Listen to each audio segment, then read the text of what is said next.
for 5 minutes. Thank you, Mr. Chair, and welcome, Minister. As always, good to see you too. Listen, I want to go back to something that Mr. Diot brought up, and this is about journalism and journalists. Since 1992, 1,350 journalists have been murdered around the world. 40% of those have come from the Caribbean, Latin American region. We also know that in the OSCE, there are many journalists right now who are being tortured, put into prison, their human rights denied.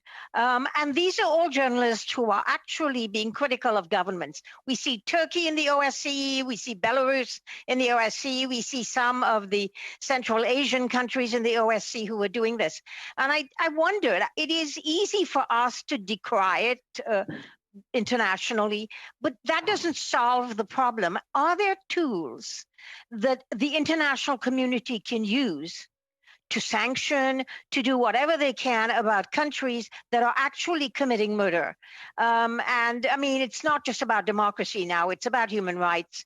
It's a right of people to speak out and have opinions. It's a whole issue of the fact that people are afraid to do this now. I mean, I think very recently we saw in Mexico that a journalist, Ms. Farral, Senora Farral had been killed. So what are the tools that are available to us that can actually be effective?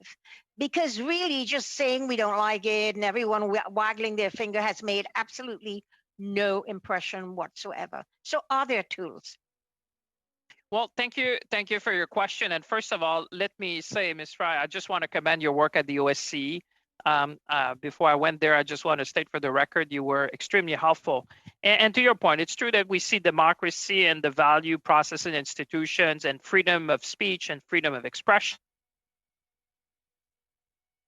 in a way by a number of authoritarian regimes which have used COVID-19 as an excuse. And let me take an example in Belarus. You know that at the Media Freedom Conference, there's a prize that was created by Canada and the United Kingdom to recognize journalists who did exceptional work. And this year, the prize has been awarded to the Belarusian Association of Journalists.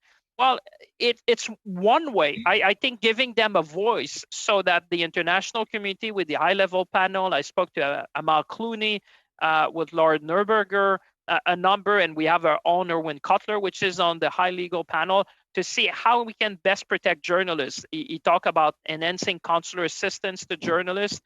There's a number of streams, and I spoke at the International Bar Association as well to raise the awareness of the plight which is being felt now by journalists. I mean, with the rise of authoritarianism that we see in many places of the world, we see freedoms going down. And those who are suffering on the front line have been journalists. And in too many parts of the world. And certainly, we're always looking at the toolbox. I think what I like about the high-level legal panel in particular is that they are really looking at legal tools that states could draw upon to make sure that we can better protect journalists around the world. Thank you. I think the minister, that at least tells us that we're working on some actually effective ways of dealing with this issue. I just didn't know if sanctions and things like, I mean, obviously you cannot apply Magnitsky because nobody is taking money and putting it into foreign accounts, so especially into Canada. But I think the most important thing that I wanted to talk about was that it's not just journalists. We are now seeing that parliamentarians are being murdered in many countries, and these are so-called, and I use the word guardedly, so-called democratic countries that belong to democratic institutions that are part of people that we deal with on an everyday basis. And again, I just wonder what we can do to protect parliamentarians as well. Well, and I know you did a lot of work on that, and I want to first of all commend you again for the work you're doing on that with other parliamentarians around the world. It is of much concern. When we see an attack on freedom and democracy, it has many many concerning angle, and we've seen it in many countries where, I take the case of Belarus where you see that we have not recognized the presidential election as being free and fair.